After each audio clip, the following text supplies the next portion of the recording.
Kahit lumampas na sa edad na 100, hindi pa raw natatanggap ng 4 na AITA ang kanilang centenarian cash gift mula sa gobyerno. Paglilinaw ng DSWD na ilipat na ang programa ng pamamahagi nito sa National Commission for Senior Citizens noon pang 2025. Balitang hatid ni Jonathan Andal. Sila po yung mga 102 years old na, 103 years old o higit 100 taon na. Kaso wala pa silang nakukuha centennial. Viral online ang video na ito ng 4 na AITA centenarians na lagpas 100 taong gulang na. Pero hanggang ngayon, hindi pa raw nakatatanggap ng 100,000 cash gift mula sa gobyerno. Katulad ni tatay, naging sundalo pa siya ng mga Amerikano nung araw. Pinanganak siya noong November 15, 1923. 102 years old na siya pero wala pa siyang nakuha ang centennial, yung 100,000.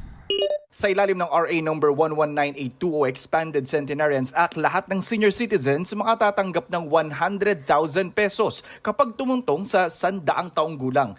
10,000 pesos naman kapag tumuntong sa edad na 80, 85, 90 at 95. Pinuntahan na ng DSWD sa Capas Tarlac ang 4 na AITA centenarians at binigyan ng tig 10,000 pisong cash assistance. Pero paglilinaw ng DSWD, wala na sa kanila ang Centenarian Cash Gift Program na ilipat na sa NCSC o National Commission for Senior Citizens noon pang 2025. Pero ayon sa hensya, kwalipikado sa cash gift ang 4 na AITA. Hindi kami dapat umabot ng 101, 102 or 103 nang wala silang natatanggap. Dapat by 100, may natanggap na sila. Sa amin kasi ganun kami noon. Without the need of a demand or an application, we give it to you.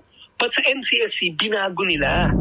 Batay sa website ng NCSC, alinsunod sa batas, kailangan makuha na ng benepisyaryo ang kanyang cash gift sa loob ng 1 taon, pagtungtong nito sa mga nabanggit na edad.